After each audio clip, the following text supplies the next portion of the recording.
Hello everybody, welcome back to the show. Thank you very much for tuning in to Ray Jensen Radio Podcast. Di episode kali ini kita akan ngobrol bareng dengan Ibu Helianti Hilman. Dia adalah founder dari Javara, perusahaan yang kerjanya itu kerjasama dengan petani-petani di seluruh Indonesia yang memproduksi bahan-bahan atau ingredients yang sudah mulai dilupakan. Mulai dari beras-beras langka, garam-garam yang luar biasa, bumbu-bumbu spices yang kualitasnya sangat baik, bisa menemukan market baru, bahkan sampai laku di luar negeri, khususnya di Eropa. Semoga podcast ini bisa menginspirasi dan juga menghibur kalian semua. Jangan lupa subscribe di Ray Jensen Radio YouTube channel. Kita juga ada di Spotify, Apple Podcast, Google Podcast, dan Anchor App. For further updates, please check out our Instagram at Ray Jensen Radio. Without further ado, please welcome Bu Helianti Hilman dari Javara. Enjoy the show.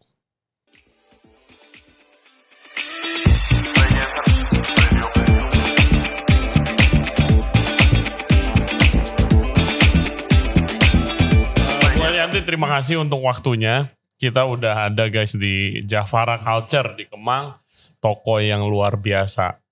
Thank you buat waktunya Bu. I'm a really big fan of you and your company. Makasih.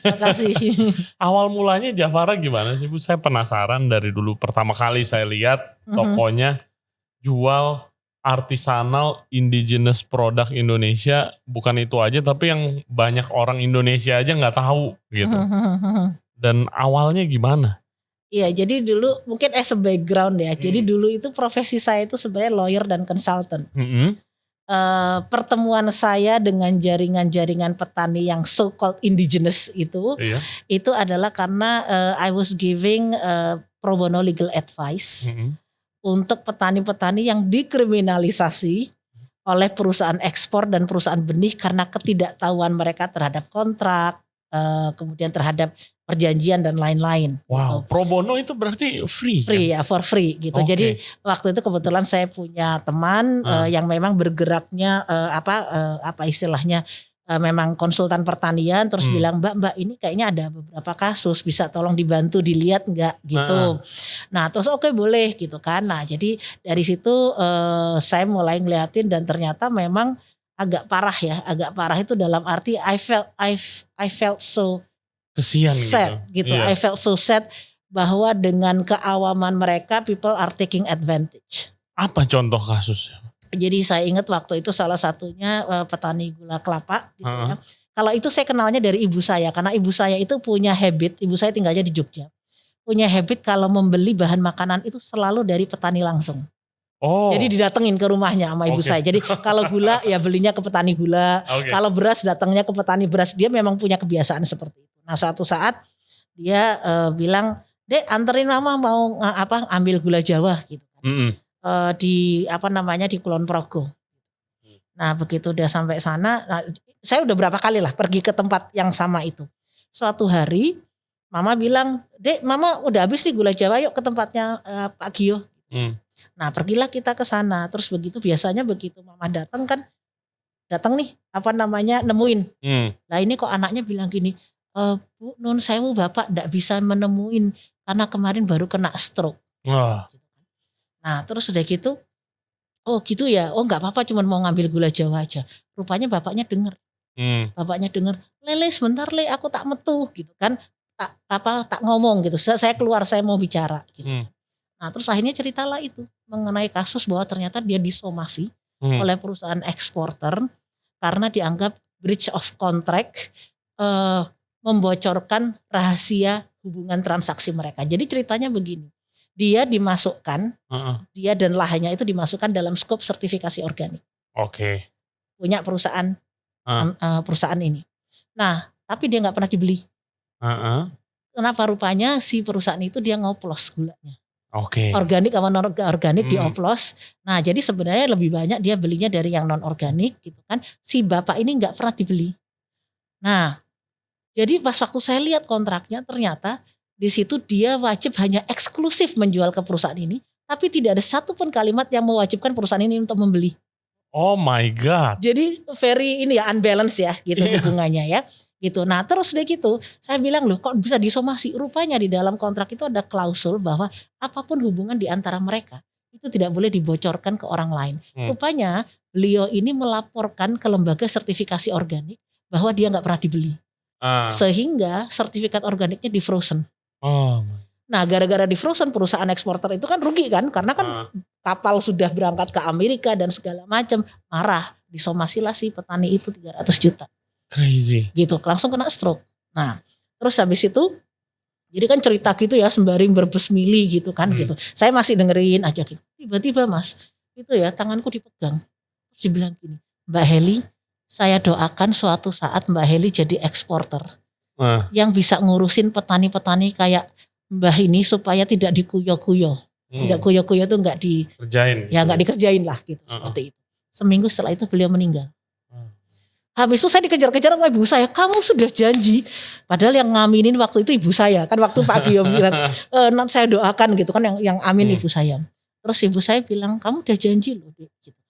Terus coba itu kamu liatin aja. Jadi asalnya, dan ternyata tuh hanya satu kasus dari banyak kasus. Akhirnya saya ketemu banyak sekali kasus-kasus similar dengan berbeda-beda sedikit ya gitu. Komoditinya berbeda segala macam, tapi intinya semua sama. Jadi ibu saya, suami saya bilang gini, kamu mau sampai kapan jadi konsultan? Konsultan tuh kamu gak bisa ngasih, jadi kamu cuma ngasih advice, tapi that's it. Kamu tidak menjadi bagian dari solusi itu sendiri. Betul. Hanya bisa advice. Kenapa kamu gak masuk aja sekalian? Selesaikan masalah mereka. Jadi bagian dari mata rantainya mereka. Wow, what a story. Gitu. Nah, jadi suami saya sebelum ngeliat saya, kalau waktu itu kan saya jadi konsultan untuk International Development Agency, ada UNDP lah, World Bank dan segala macam. Terus dia bilang gini, aku lihat tuh kerjaan kamu tuh ya, kalau nggak bikin proposal, bikin laporan. Sebenarnya efeknya apa ya? Kenapa nggak mendingan sekalian aja itu gitu? Mereka masalahnya adalah akses ke pasar yang adil. Ya kamu selesaikan aja itu. Nah jadi akhirnya waktu itu senang banget toh si jaringan petani ini. Akhirnya terus kita diundang. Gitu. Mbak gimana kalau Mbak Heli roadshow, kunjungin jaringan kami. Rupanya jaringannya ada 1 juta. Ya aku bilang nggak mungkin aku ngunjungin 1 juta toh gitu. Ya udah kita pilih dulu. Terus saya kebetulan waktu itu saya lagi selesai kontrak saya, karena kan independent consultant kan, saya bisa take work kapan saja saya mau gitu kan. Nah saya ada waktu kosong, suami saya juga waktu itu ada waktu kosong. Jadi kita selama 3,5 bulan we decided to do roadshow. We hit the road pakai mobil, visiting satu petani ke petani yang lain yang di jaringan itu. Jadi tidur sama mereka, makan sama mereka, ke sawah sama mereka gitu ya. Kayak gitu. Dan itu so inspiring. So inspiringnya begini, saya ini sebelum bikin Javara, saya itu udah traveling ke 40 negara. Iya. Dan karena saya itu hobinya masak, hobinya makan, kelihatan ya gitu ya. Dan hobinya itu kalau belanja itu di tempat-tempat yang gourmet, yang specialty kayak gitulah kalau lagi ke luar negeri. Jadi pas waktu pergi ke kebun-kebun ini, ke sawah mereka segala macam, saya ini kayak anak kecil masuk ke toko permen, melihat dan merasakan sesuatu yang saya belum pernah lihat dan rasakan sebelumnya. Iya kayak saya kesini. Jadi ini apa mbah? Oh ini apa mbah? Ini. Terus udah gitu gini, wow gitu, terus bingung gitu kan mulainya dari mana. Nah mereka tidak pernah ngelihat orang excited melihat pangan terlupakan itu. Selama ini ya mereka hanya pelihara sendiri untuk konsumsi sendiri, tapi tidak ada commercial value. Jadi ngelihat ada orang kok takjub gitu kan, kayak norak banget lah pokoknya gitu kan. Nah terus mereka menurut Mbak Heli kok tertarik banget, kenapa? Wah mbah ini kalau di luar negeri mbah, ini masuk ke restoran-restoran mahal nih model begini gitu kan. Ini masuknya ke toko mahal. Oh gitu ya mbak, ada pasarnya ya mbak? Ada mbak gitu kan. Lah mbak coba dibantu kami untuk memasarkan gitu kan. Oh gitu ya gitu. Nah produk pertama kita yang itu tuh mas, yang beras isi. Beras ini. Nah ternyata Indonesia itu punya 7.000 jenis padi. 7.000 sebelum tahun 60. Iya saya baca mulai tadi. Yang warna macam-macam ya. Kemudian yang tumbuhnya di rawa pasang surut itu di Kalimantan, yang tumbuhnya di lahan kering, yang tumbuhnya di pinggir pantai, sampai ada juga yang tumbuhnya di sungai. Wow. Gitu, yang liar gitu ya, wildly grown. Nah, itu baru dari lokasi tumbuh, belum dari sisi warna, rasa, tekstur dan ritual-ritual yang terkait di dalamnya gitu. Nah, yang di jaringan mereka masih ada sekitar 1.100. Oke. Nah terus akhirnya saya bilang gini, mbah terus kenapa gak ditanam? Jadi saya tuh kaget gara-gara ini ada tempat satu lagi tuh, tempatnya Mbah Suko di Magelang. Datang ke rumahnya, sekelilingnya itu ya penuh dengan tanaman-tanaman kayak gini, tapi padi, tapi nanamnya dalam pot. Ada banyak. Mbah, orang nanam padi di sawah, Mbah kok nanamnya di pot. Waktu itu urban farming belum model loh ya. Iya. Itu tahun 2006 tuh saya traveling itu. Terus kenapa nanam padinya di itu? Wah, ceritanya panjang, Mbak. Jadi dulu waktu zaman Orde Baru, petani itu semua suruh nanam padi yang sama. Jadi padi-padi kuno itu nggak boleh lagi ditanam. Intensifikasi pertanian, alasannya kan untuk produktivitas dan segala macam. Jadi kami ini nggak boleh, Mbak, menanam itu. Kami harus nanam padi baru. Nah, terus Mbak Suko gimana? Ya saya bilang enggak mau, saya bilang enggak mungkin benih subsidi Tuhan ini lebih jelek dibanding benih baru yang mereka bawa. Jadi Mbah enggak mau. Terus gimana? Mbah di penjara. Jadi Mbah Suko itu sampai di penjara karena dianggap menentang program nasional. Gitu. Nah terus akhirnya baru dilepas setelah beliau ya sudah ya mau enggak mau kan gitu, daripada dia enggak dilepas akhirnya sawahnya nanam padi baru. Nah tapi karena dia bilang gini, tapi Mbak pasti ada alasan kenapa Tuhan itu kasih kita 7.000 jenis padi. Tidak ada yang sia-sia, tidak ada yang tidak ada manfaatnya. Jangan sampai kita ini menjadi umat yang tidak bersyukur. Jadi Mbah Suko itu menyelamatkan padi-padi kuno itu ditanamnya di pot. Hanya supaya benihnya itu tidak punah. Jadi tidak gitu untuk produksi, karena produksi dia terpaksa dia harus menanam padi baru kan gitu. Nah itu semata-mata hanya supaya itu tidak punah. Ternyata nggak cuma Mbah Suko, ada Mbah Gatot, Mbah Suko, banyak sekali di jaringan mereka tuh semuanya melakukan yang sama. Jadi kalau di total itu 1.200-an ada. Gitu jenis yang masih mereka pertahankan. Iya supaya nggak punah gitu ya. Ya supaya nggak punah. Tapi gitu rasanya sendiri gimana sih? Wah macam-macam, makanya kita bisa nembus pasar Itali gitu. Nah jadi yang menarik dari keberagaman ini, ya, yang menarik adalah apa? Mas mau beras model Jepang ada, mau beras model Jasmine Thailand ada, mau model yang basmati ada. Jadi akhirnya kita itu sebenarnya punya fleksibilitas gitu kan. Karena setiap nasi itu kan beda, nasi untuk nasi goreng akan beda dengan nasi untuk soto. Betul. Kalau beras yang di Sumatera mereka rata-rata harus yang berderai, nggak boleh yang pulen. Karena makanan mereka rata-rata berkuah. Kayak berkuah dan segala macam. Saya paling suka. Nah jadi karakter itu ternyata bayangkan kalau dari sisi gastronomi, ya kan, betapa kayanya itu. Nah karena saya memang hobinya makan, hobinya masak, saya langsung connecting ini ke gastronomi dunia. Gitu, saya bilang gila ini harta karun banget ini gitu kan.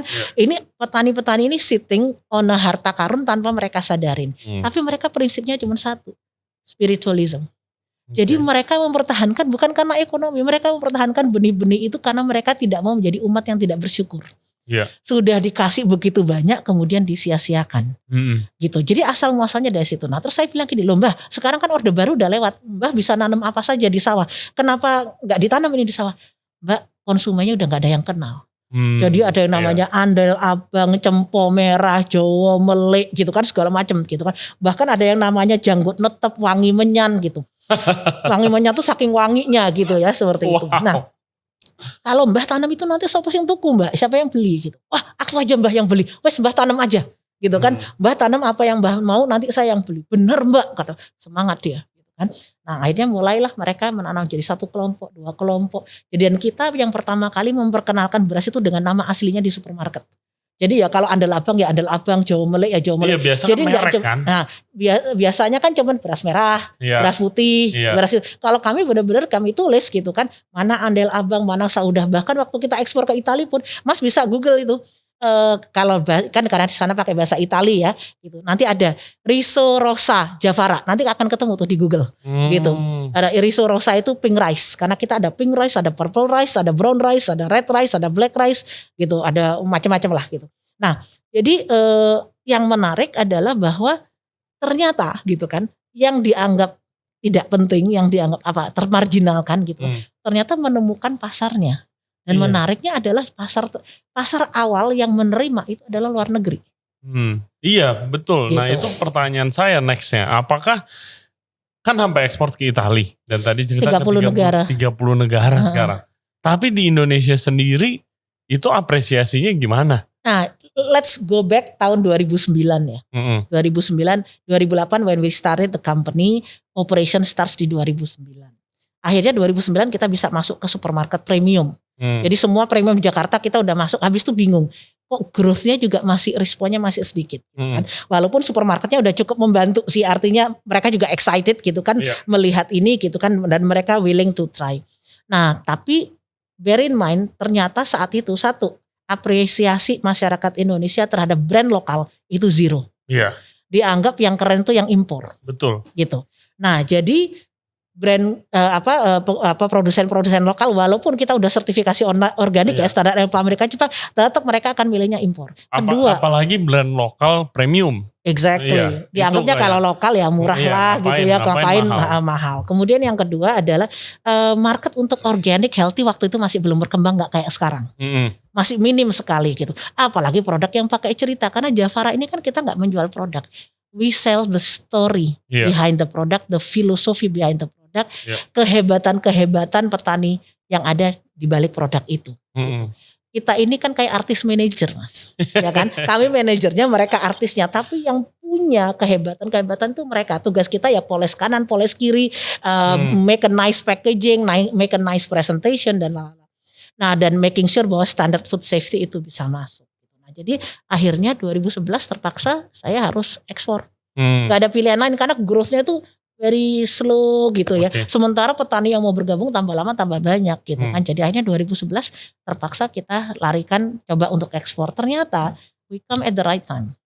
Gini, it's beyond organic, not only organic. Ternyata pasar di Eropa itu senang dengan the story, senang bahwa ini adalah part of food biodiversity preservation, kemudian bahwa everything is traceable gitu kan. Jadi mereka kalau ditanya mana ya saya bisa tunjukin satu-satu tuh petani ya, ayo kita ke sana temuin mereka gitu kan. Dari mana? Jadi rata-rata buyernya itu akan datang dan ketemu dengan petani-petani itu. Nah itu dari situ ternyata dari 2011 yang tadinya portofolio ekspor kita hanya 20%, by 2015, 4 tahun kemudian sejak pertama kali kita ekspor, itu 80% dari ekspor. Wow. Dan selama kurun waktu 4 tahun itu growth-nya 70-80% mostly contributed by the export. Oke. Gitu. Nah yang menarik adalah gara-gara itu orang banyak tertipu.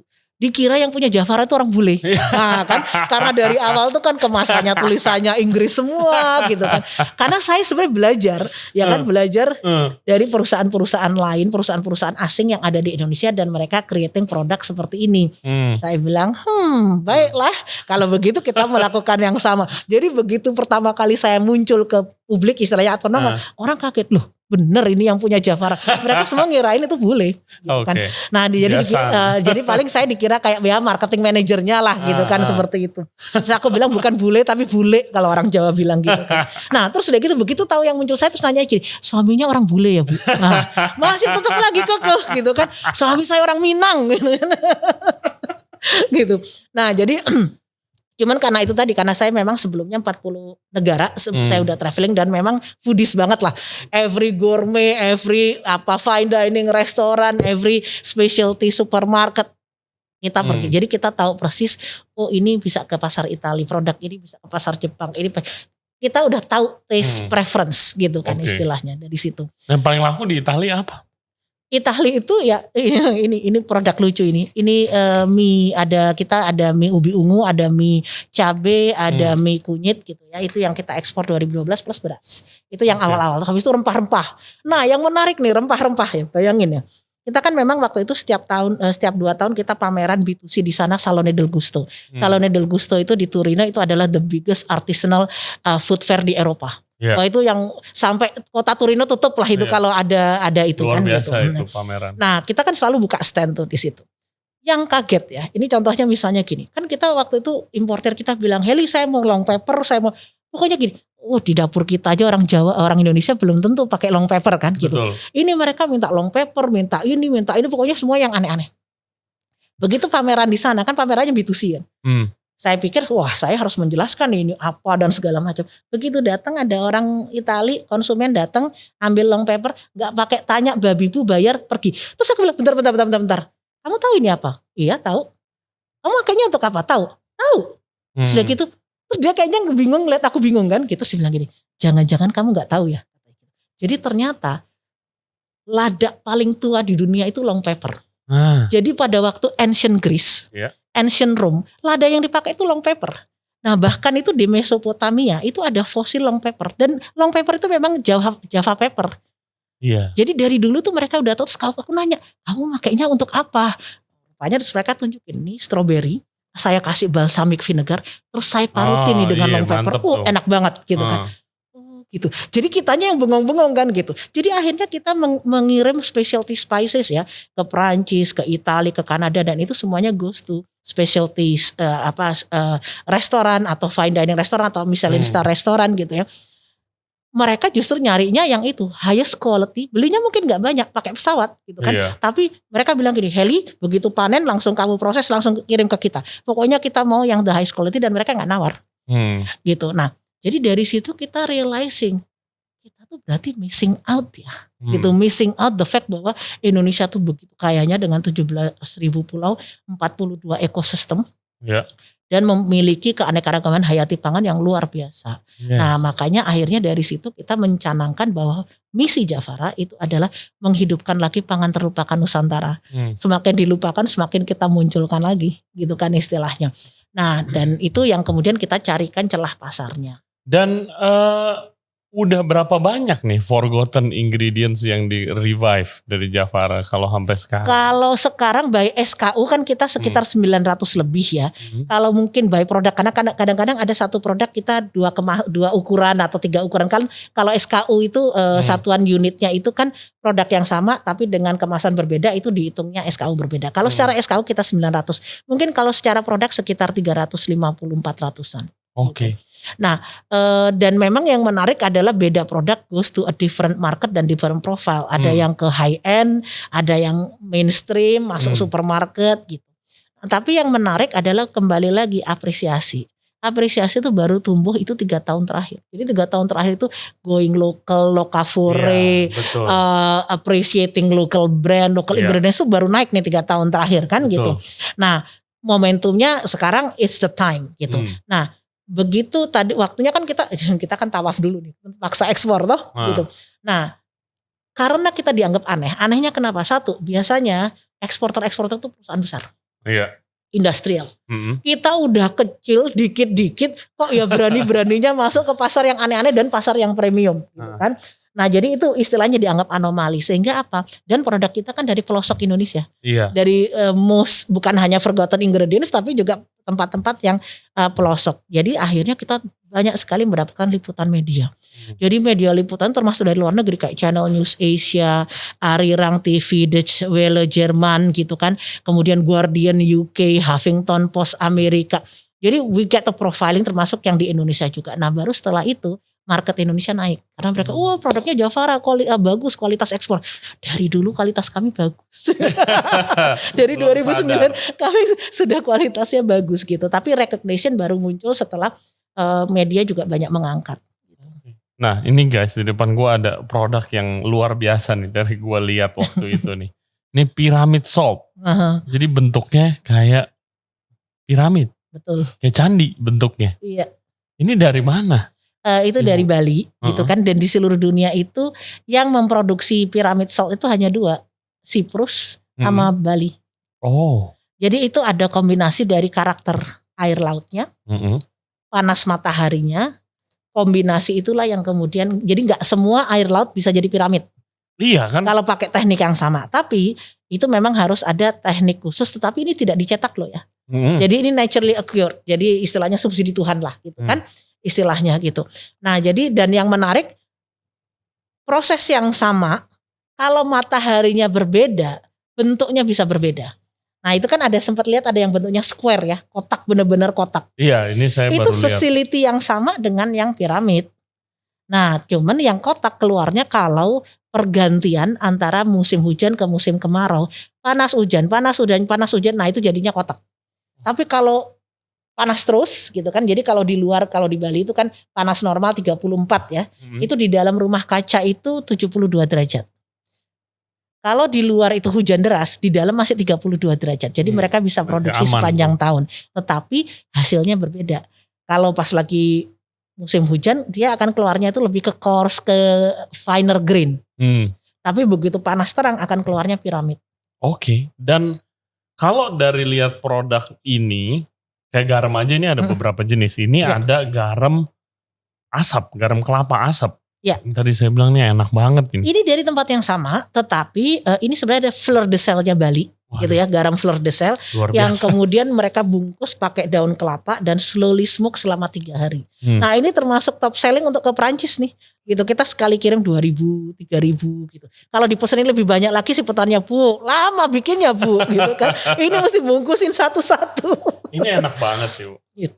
Dan untuk garamnya ini kemarin kalau kalian dengar podcastnya sama Chef Ragil, kan kemarin ngomongin Papua Nipa dari sagu ya. Dari nipah, dari tanaman nipah. Iya, dari tanaman nipah. Nah kalau ini apa? Itu sama. Jadi gini, di Papua itu ada banyak sekali tanaman yang asin. Jadi nggak cuma ini hanya salah satunya.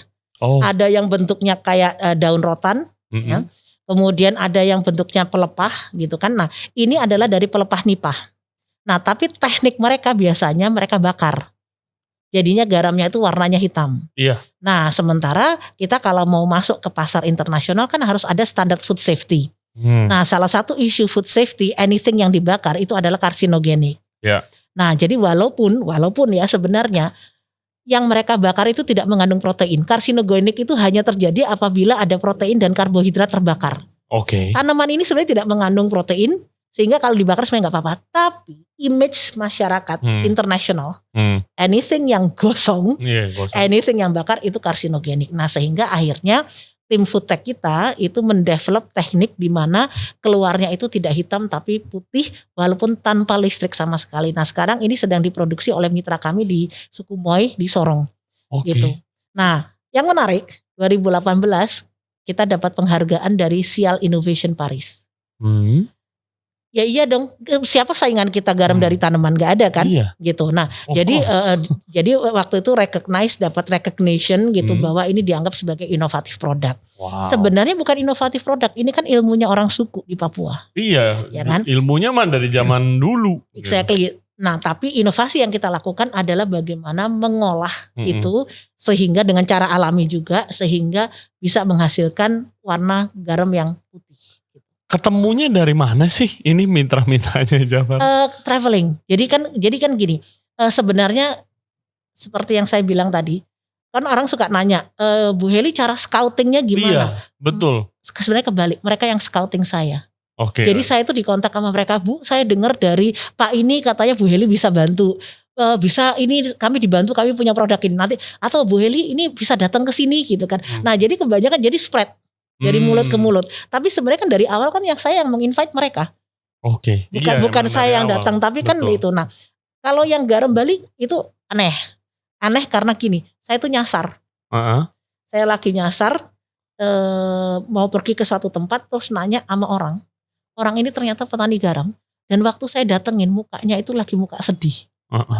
Terus saya ini kan orangnya tukang ngoceh ya. Gitu. Saya begitu dikasih tahu arah jalan segala macam, bilang, Beli ada apa gitu kok kelihatan susah. Ceritalah curhat. Ternyata sama tuh ada kasus yang tadi yang dimanipulasi oleh perusahaan ekspor.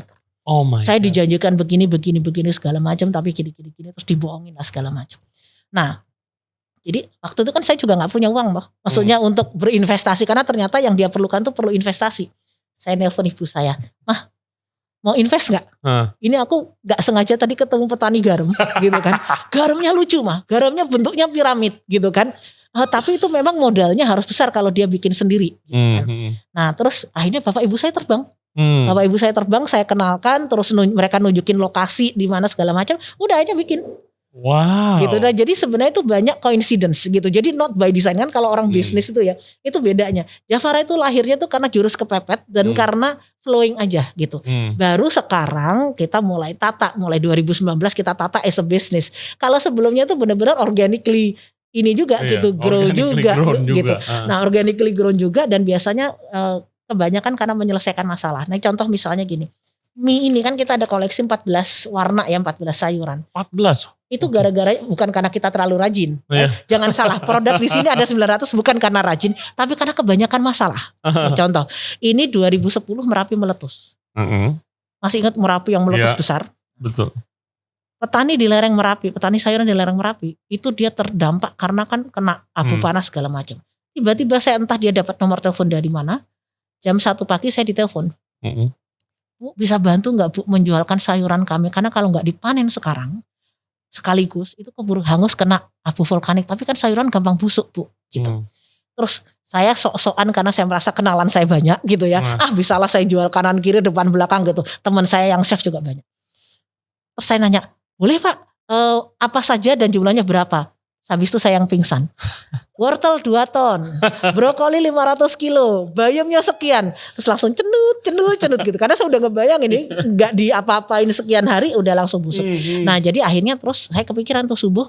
Ada teman saya yang memang punya pabrik mie. Mas itu sebenarnya sayuran tuh bisa gak sih untuk campuran? Oh bisa Bu, saya pernah coba kok pakai wortel gitu.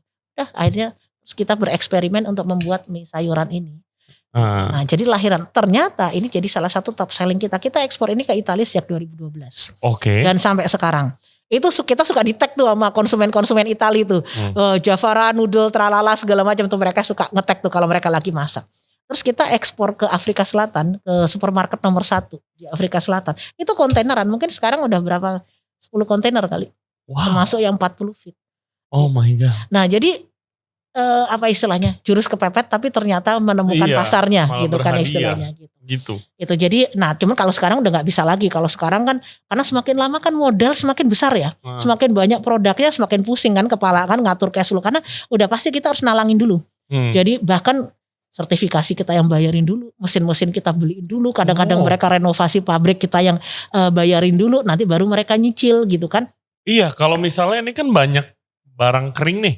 Ya itu mungkin perlu apa, dehydrator gitu. Ya macam-macam, ada yang oven, ada yang proses pemasakan dan segala macam. Nah, prinsip Javara itu kan kita sebisa mungkin bahwa facility itu sedekat mungkin dengan sumber. Sehingga apa? Creating employment, ada transfer of knowledge, kemudian ada distribution of wealth and value. Gitu. Jadi istilahnya enggak semuanya itu value-nya kan semakin ke hulu kan value-nya semakin tinggi, semakin ke hilir kan value-nya semakin tinggi. Nah, kita pengennya itu stay with the community gitu. Nah, makanya kita support mereka in terms of improving mereka punya capacity. Jadi yang nggak punya mesin kita beliin dulu mesin, yang perlu metal detector kita beliin dulu metal detektornya gitu. Yang nggak ada sertifikasi kita bayarin dulu sertifikasinya karena kalau enggak ya nggak akan jalan. Wow. Nah, cuman kan kita juga harus fokus ya gitu karena pengeluaran cukup besar gitu, jadi kita mulai memilah-milah juga gitu.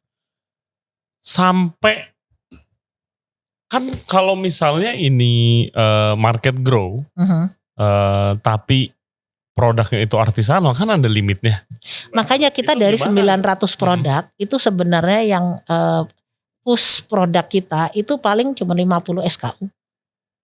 Gitu, yang kita bisa ekspor kontaineran atau kita bisa supply ke supermarket secara sustain. Karena kalau supermarket kalau kita nggak sustain rugi di kita, kena service level penalty, ada listing fee dan segala macam. Jadi untuk yang kategori pasar yang memang memerlukan steady supply karena costnya tinggi ya kita fokus kepada produk-produk tertentu. Nah selebihnya kita jual di toko sendiri, online, atau yang specialty tadi, Horeca, hotel, restoran, catering yang semakin aneh, semakin seasonal, semakin suka. Nah model-model kayak gitu.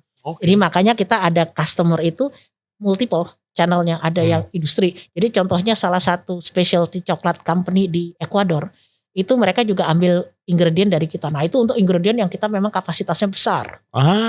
Gitu. Wow. Nah itu jadi kita juga supply ke industri juga. Tapi itu hanya produk yang standarnya itu udah bisa terjaga banget gitu kan. Kapasitasnya bisa besar dan segala macam. Terus kita ada yang masuk ke jaringan supermarket. Nah jaringan supermarket tuh harus ready all year long. Kan? Karena kalau enggak kita kena service level penalty kan gitu. Nah artinya kita fokus, jadi kurang lebih ada sekitar 50 SKU lah yang memang kita canangkan untuk skala yang besar dan rutin.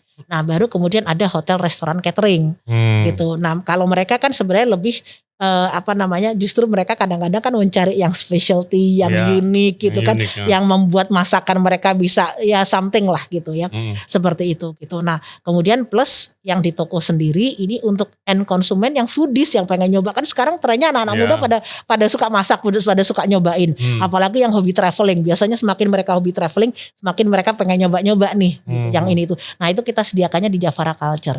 Makanya kita konsep di Javara Culture ini itu adalah one store one archipelago, karena the best product dari Aceh sampai Papua itu ada di sini. Yes, kalian harus main sih, coba ke sini. akan ketemu yang aneh-aneh kan gitu Betul. istilahnya gitu. Kalau saya kesini ya kayak tadi, Bu Heli kayak a kid in the candy store, nggak tahu lah mau mulai dari mana nggak tahu. Gitu dan tiap kali datang biasanya akan ketemu barang baru gitu. Jadi kita makanya kalau di tengah-tengah kan kita ada yang curah ya, ada yang bulk. Itu produk insya Allah. Insya Allah ada, insya Allah enggak gitu kan istilahnya gitu. Nah itu kita taruhnya di curah gitu. Kadang-kadang buah-buahan kita juga dapat yang unik-unik kan. Kayak kemarin kita belum datang udah sold out gitu kan istilahnya gitu. Buah apa? Ada black saputih kayak semek hitam. Oh itu yang coklat puding. Yang ya? coklat Iya, puding iya, gitu iya, kan. iya. Jadi begitu ditelepon sama petaninya, Bu panen 30 kilo kirim gitu kan. Udah langsung habis itu jual. Kalau yang kemudian ternyata kadang-kadang kan datang overripe ya. Kita bikin gelato. Wah luar biasa. Gitu. Nah jadi kayak sekarang lagi musim mangga podang nih dari Kediri, dari Pegunungan Kediri. Itu juga belum datang udah sold out. Saya aja mau ngambil gak kebagian gitu kan istilahnya. Aku kemarin nanya Mbak Roma aku mau. Waduh Bu udah habis katanya gitu. Ini kita lagi pesan lagi. Nah kayak gitu. Nah jadi setiap kali datang nanti akan ketemu yang aneh-aneh lagi. Gitu, kan kayak gitu. Dan juga kan ada sekolah juga kan ya. Betul. Jafara ya. Ada sekolah seniman pangan. Tadinya itu adalah Jafara Academy. Tapi kemudian 2017 kita spin off menjadi organisasi terpisah karena memang misinya berbeda. Kalau Jafara itu kan menghidupkan pangan terlupakan Nusantara untuk bisa masuk ke pasar. Betul. Kalau sekolah seniman pangan adalah kerja di ujung, berinvestasi pada rural entrepreneurship. Apa tuh programnya? Jadi programnya adalah untuk nurturing entrepreneur di kalangan petani, perimba, nelayan. Indonesia itu setiap tahun kehilangan 500.000 petani. Iya sih, kebayang Nah, sih. kalau kita tidak meng-create a sexy business opportunity di desa melalui creative industry, creative food industry, semua masih tetap akan ke kota. Iya, habis lama-lama. Tapi begitu kemudian kita create opportunity di mana mereka creating produk yang tadi yang ujung-ujungnya nanti bisa pergi ke Perancis kemana dan segala macam gitu kan, walaupun skalanya nggak gede gitu ya istilahnya. Atau mereka kemudian punya kafe di kebun kopi misalnya kayak gitu. Jadi mereka itu menjual experience untuk tourism. Gitu kan, kemudian menjual produk-produk yang artisanal dari apa yang ada di kebun mereka gitu kan. Nah itu baru mereka tertarik. Nah sekarang trennya kebalik, sekarang jadi trending. Jadi kayak rural entrepreneurship itu kayak new startup lah gitu basically, startup versi desa. Nah sekarang lagi trending. Nah bahkan alumni pertamanya sekolah seniman pangan sekarang jadi kepala desa.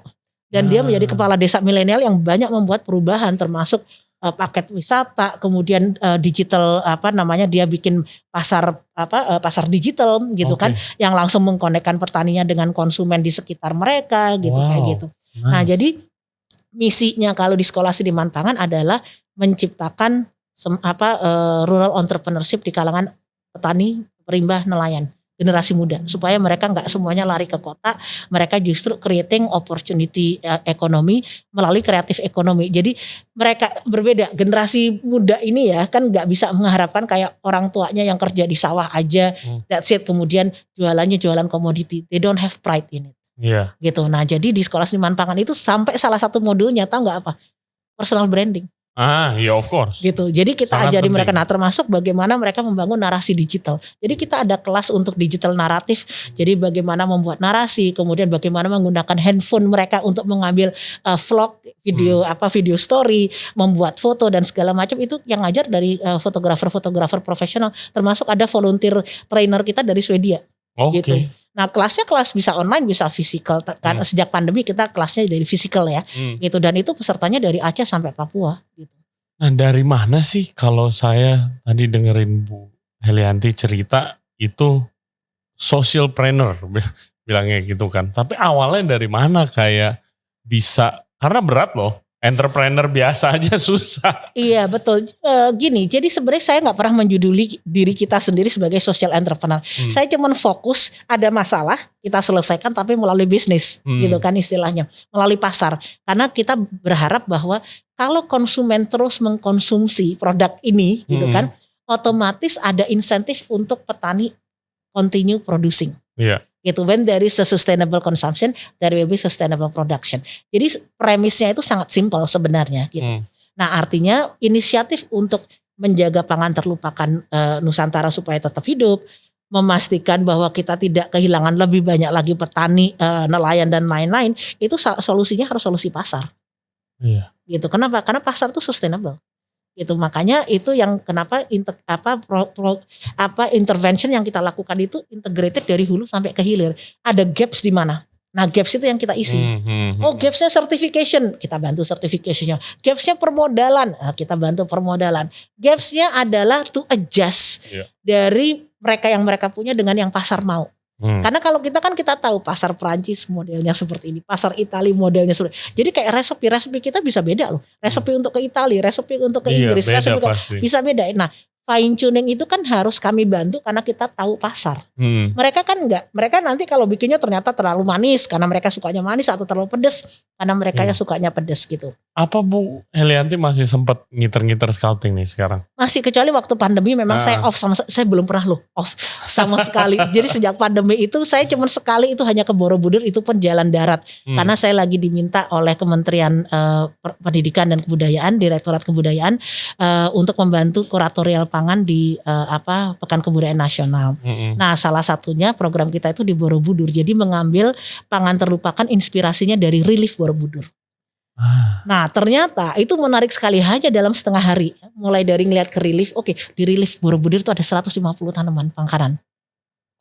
Wow. Termasuk ada tales, ada sukun, ada kluis segala macam. Terus habis itu saya bilang gini, antar saya ke desa di sekitar Borobudur. Ternyata tanaman itu masih ada. Gitu. Nah, terus habis itu ternyata ada yang sudah jadi produk, ada yang jadi makanan. Can you imagine dari Relief ke piring? Iya. Kan kalau kita kan suka mengenal dari farm to table. Iya. Nah, kita dari Relief ke piring gitu kan itu. Nah, jadi it's very interesting gitu kan. Nah, jadi sekarang kita lagi mencoba untuk mengangkat keunikan dari origin. Jadi kalau yang dengan suku Dayak dari hutan ke piring. Kemudian yang dengan Sumatera Barat budayanya itu kan petatah petitih segala macamnya itu kan kencang banget dari budaya sampai ke piring. Nah, jadi karena yang membedakan Indonesia dengan negara lain, satu, keanekaragaman hayati pangannya, kedua, budayanya, dan budaya ini memberikan translation, interpretation terhadap bahan pangan. Ini contoh, Costa Rica itu bunga nasionalnya adalah kecombrang, Costa Rica, tapi none of them knows bahwa kecombrang itu bisa dimakan. Itu kearifan lokal Indonesia. Iya.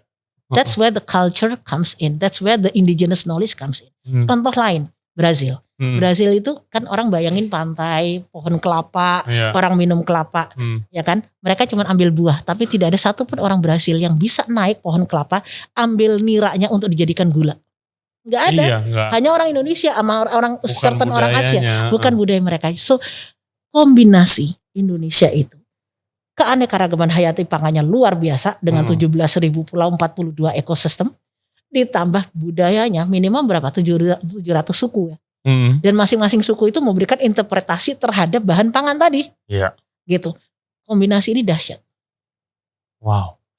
Terus dengan with your travels and with your business work, itu as a country gitu, what can we do better nih to appreciate more this jadi awesome gini, product dan to make sure supaya ya nggak hilang nih. Ya. Gitu. Jadi gini, as a country ya gitu, itu memang harus ada policy dan kebijakan untuk keberpihakan terhadap pangan lokal.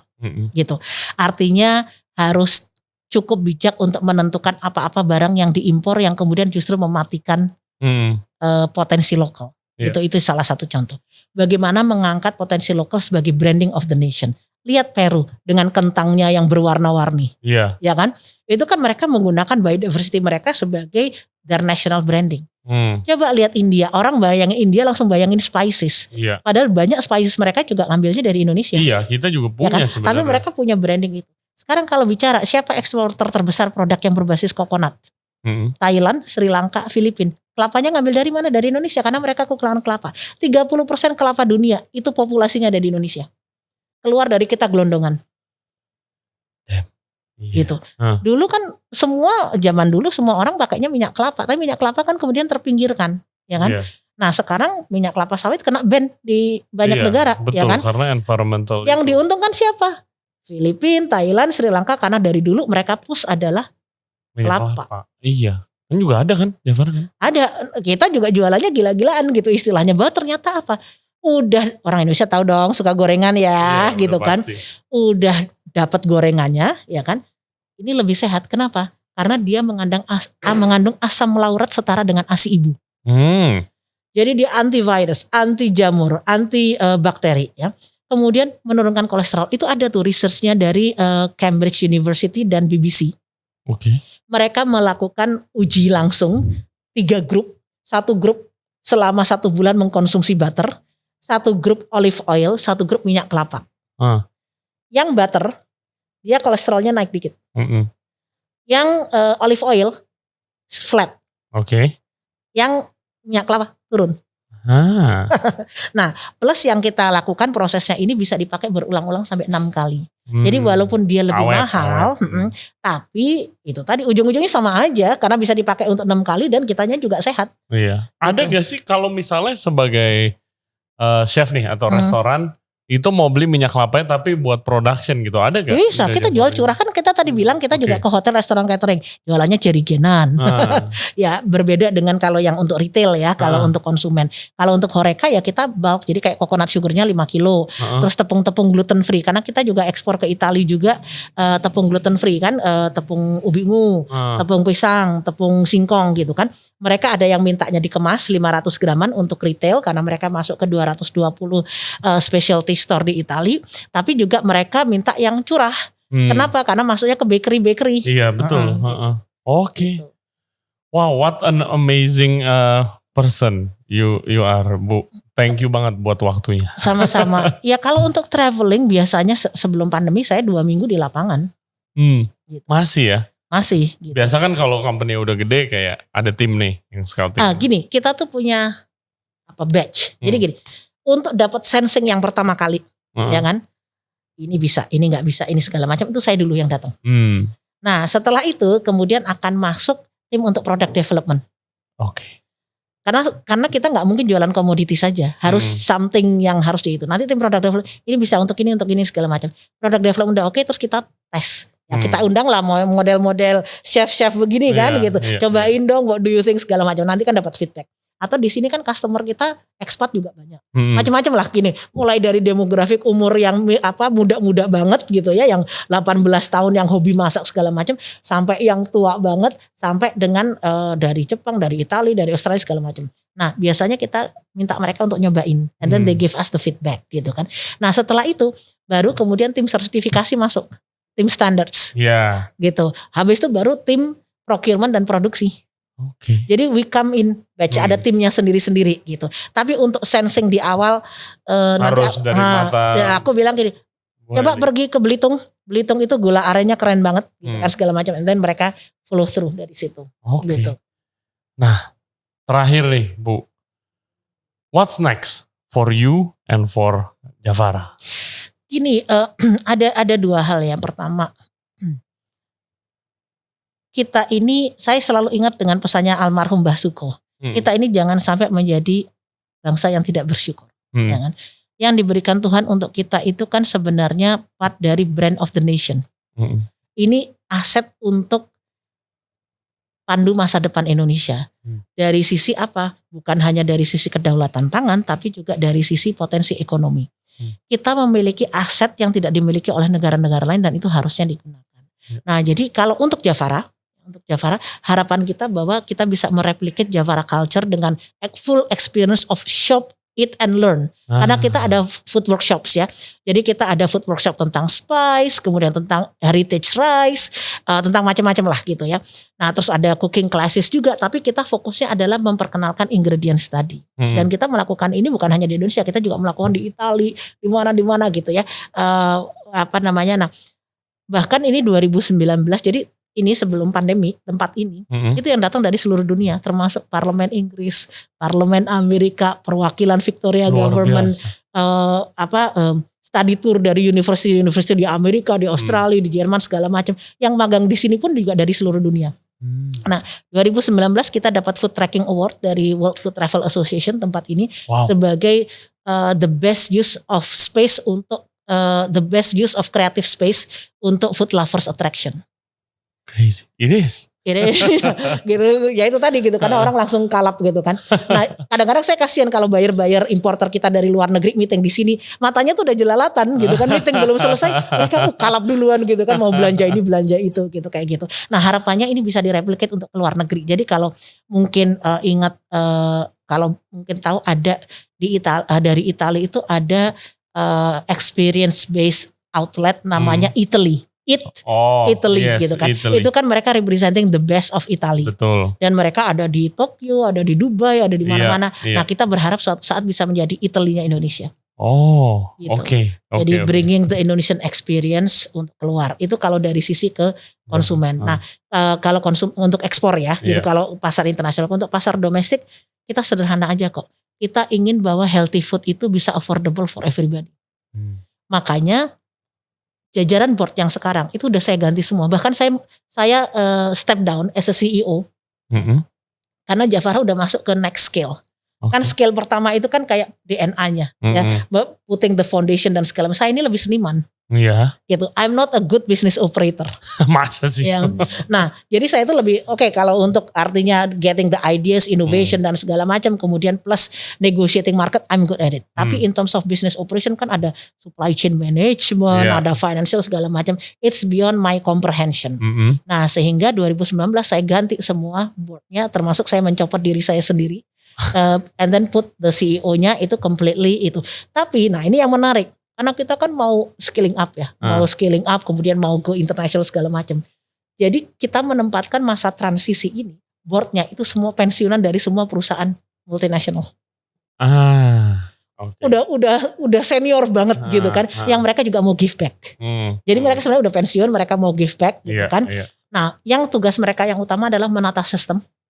Gitu, making sure bahwa pada saat scaling up kita nggak babak belur gitu kan, karena sistemnya belum tertata gitu kan. Nah kemudian and then putting the direction mau growth-nya ke seperti apa sebelum nanti kita ke regenerasi ke yang lebih muda lagi gitu basically gitu.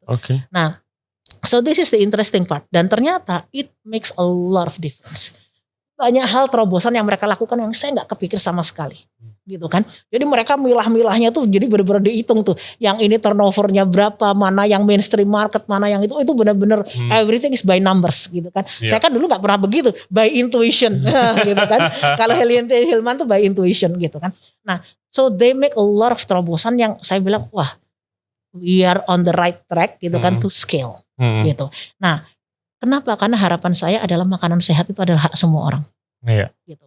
Nah kan sekarang ini kan semua orang mengatakan makanan sehat mahal gitu kan. Betul. Nah tapi dengan terobosan yang mereka lakukan pelan-pelan itu ya kayak minyak kelapa itu. Pertama kali saya jualan itu harganya 2 kali lipat dari sekarang. Jadi begitu mereka tata semua supply chain ini segala macam turun by 50%. Terus harganya diturunin? Iya harganya turun by 50%. Bukannya nggak boleh kalau misalnya bisnis nurunin harga? Oh nggak ada masalah. Itu kan kita bukan dumping segala macam. Nggak, memang in reality kan memang terlalu mahal sebelumnya karena tidak efisien. Jadi yang mereka bring ini itu adalah efisiensi. Wow, luar gitu. biasa. Nah sekarang mas contohnya gini lah, nggak usah jauh-jauh. Ngirim barang 10 kilo sama ngirim barang 1 kontainer, harganya kan beda. Iya betul. Dan bedanya itu bisa banyak banget gitu kan. Mesin untuk skala kecil sama mesin skala gede itu beda. Nggak, maksud saya biasanya harganya nggak diturunin ke customer biar untung. Nggak, kalau kita karena pertimbangannya adalah we want it to be affordable untuk semakin banyak. Jadi kalau bisa semakin affordable gitu itu semakin baik, karena itu kita percaya bahwa sebenarnya makanan sehat itu hak dari semua orang gitu. Nah dan kalau di sekolah seniman pangan kita juga ngajarin orang how to grow your own food. If you cannot afford, belajar yuk, nah gitu. Even dengan lahan sempit, makanya kalau yang suka ngeliat di Instagram saya, yang Instagram pribadi itu di rumah saya menanam 139 jenis tanaman makanan. Umbi-umbian aja mungkin ada 20, gembili, gembolo, uwi, suwek, gadung dan segala macam. Gitu, belum lagi tanaman rempah-rempah plus ikan. Saya juga ada gurame, nila, lele dan segala macam gitu. Nah, kita pengen menunjukkan bahwa dengan lahan sempit pun gitu kan, we can grow so much gitu basically gitu. Wow. Terima kasih banyak Bu Helianti untuk waktunya dan untuk cerita-ceritanya. It's amazing, pasti inspire kita semua guys. Oke, thank you very much for listening to our podcast today. Jangan lupa ya main-main nih ke Jafara. Itu ke sini di Kemang, Jafara Culture, atau ke Vida Bekasi di Garden Store. Yes. Jafara Garden Store. Dan kalau mau belajar boleh ke Sekolah Seniman Pangan. Follow Instagramnya Bu Helianti, kontennya luar biasa. Follow Jafara Indonesia juga. Dan Sekolah Seniman Pangan juga. Dan Seniman Pangan. Seniman Pangan. Instagramnya Seniman Pangan. Oke, Seniman Pangan. Iya. Oke, pokoknya kalau orang industri F&B ataupun foodies deh kesini itu udah kayak Kids in the Candy Store deh. Pasti ngiter-ngiter melulu. Iya, banyak kan chef-chef suka gitu. Mbak Eli, ada ini enggak gitu kan. Om William juga gitu kan. Aku nyari yang ini susah, yang bagus rempahnya. Tolong minta yang ini. Oke, siap. Oke, sukses terus. Terima kasih. Buat proyek-proyeknya dan juga of course buat Jafara. Terima kasih Chef, sama sukses juga. Thank you semuanya ya udah dengerin. Jangan lupa subscribe di YouTube channel kita. Ada di Ray Jensen Radio Podcast. Kita juga ada di Spotify, Apple Podcast, Google Podcast, dan Anchor App. For further updates, please check out our Instagram @Ray Jensen Radio. Thank you very much. We'll see you next time. Bye-bye.